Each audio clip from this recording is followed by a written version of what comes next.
नकार आताच्या घडीची सर्वात मोठी बातमी, सर्व शेतकरी बांधवांसाठी सर्वात मोठी खुशखबर. आताच्या घडीची सर्वात महत्त्वाची बातमी, सर्व शेतकरी बांधवांसाठी सर्वात मोठी खुशखबर. त्याच्यासोबतच सर्व शेतकरी बांधवांसाठी सर्वात मोठा धक्का. सरकारचा सर्वात मोठा शेतकरी बांधवांना धक्का या ठिकाणी देण्यात आलेला आहे. त्याच्याविषयीची महत्त्वाची माहिती आपण पाहणार आहोत. सर्व शेतकरी बांधवांनो, तुम्हाला जे काही निधी मिळतो, जो काही पैसा या ठिकाणी सरकारतर्फे दिला जात असतो, तर त्याच्या संदर्भात सरकारच्या तर्फे अतिशय मोठा धक्का शेतकरी बांधवांना देण्यात आले आहे. त्याच्याविषयीची महत्त्वाची माहिती आपण पाहणार आहोत. सर्वांनी लगेच व्हिडिओला लाईक करा, चॅनलला सबस्क्राईब करून घ्या आणि हा व्हिडिओ जास्तीत जास्त शेअर करा. सर्व शेतकरी बांधवांसाठी सर्वात मोठी बातमी, सर्वात महत्त्वाची बातमी, सर्वात मोठा धक्का. सर्व शेतकरी बांधवांना सर्वात मोठा धक्का. लगेच आपण संपूर्ण माहिती पाहूया. सरकारने घेतला मोठा निर्णय. 60,000 शेतकरी पती किसान योजनेच्या हप्त्यापासून रोखले. आता पत्नीलाच मिळणार हप्ता. केंद्र सरकारने उचलले कठोर पाऊल. पाहू शकता, पंतप्रधान किसान सन्मान योजनेत देण्यात येणाऱ्या मानधनावरून केंद्र सरकार अधिकच कठोर होत आहे. यापूर्वी शेती नावावर असलेल्या शेतकऱ्याला 6,000 रुपयांचा हप्ता दिला जात होता, म्हणजे 6,000 रुपये तुम्हाला दिले जात होते. मात्र आता कुटुंबातील पती आणि पत्नीच्या नावावर शेती असली तरी केवळ पत्नीलाच मानधन देण्याचा निर्णय घेण्यात आलेला आहे. शेतकरी पतीचे मानधन आता रोखून धरण्यात आलेले आहे. पाहू शकता बघा, सर्वात मोठा निर्णय या ठिकाणी सरकारने घेतलेला आहे. शेतकरी पतीचे मानधन आता ह्या ठिकाणी रोखून धरण्यात आले आहे.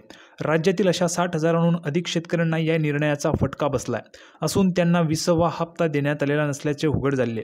PM किसान योजनेत केंद्र सरकारने या योजनेचा 20वा हप्ता 2 ऑगस्ट रोजी दिला. याचा लाभ राज्यातील 92,91,000 शेतकऱ्यांनी घेतला. PM किसान योजनेच्या लाभासाठी लाभार्थ्यांनी भूमी अभिलेख नोंदणी अद्ययावत करणे, बँक खाते आधार संलग्न करणे, EKYC प्रमाणीकरण करणे, या ज्या काही बाबी आहेत त्या बाबी बंधनकारक केलेल्या आहेत. तसेच योजनेचा लाभ घेण्यासाठी शेतकऱ्यांच्या नावावर 2019 पूर्वी जमीन खरेदी असणे आवश्यक आहे. एकाच कुटुंबातील पती पत्नी मुलगा मुलगी लाभ घेत असतील तर आता एकालाच लाभ घेता येईल, इतर सदस्यांना त्याचा लाभ मिळणार नाहीये. सर्वात मोठा निर्णय सरकारचा या ठिकाणी झालेला आहे. कुटुंबाच्या व्याख्येनुसार पती पत्नी व त्यांच्या 18 वर्षाखालील मुलांसाठी हा हप्ता लागू आहे. मात्र काही कुटुंबांनी पती व पत्नी या दोघांनीही नोंदणी केली असल्याने अशा कुटुंबामध्ये जर दोघांच्याही नावे जमीन असेल तर पतीचा हप्ता बंद केलेला आहे, तर पत्नीचा हप्ता जो आहे तो सुरूच ठेवलेला आहे. केंद्र सरकारच्या या नवीन निर्णयामुळे राज्यातील 60,000हून जास्त शेतकऱ्यांना फटका बसलेला आहे. त्यामुळे शेतकऱ्यांमध्ये नाराजीची सूर आपल्याला पाहायला मिळते. योजनेचा 20वा हप्ता देण्यात आलेला नाही. पहिली महत्त्वाची बातमी, पंतप्रधान किसान सन्मान योजनेच्या अंतर्गत चुकीच्या निकषांमुळे पूर्वी शेतकऱ्यांना लाभ मिळाला.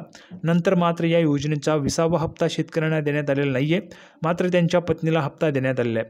दुसरी महत्त्वाची बातमी, राज्यातील अशा लाखभराहून अधिक कुटुंबाची पडताळणी करण्यात आली असून त्यातून ही 60,000ची संख्या उघड झाली आहे.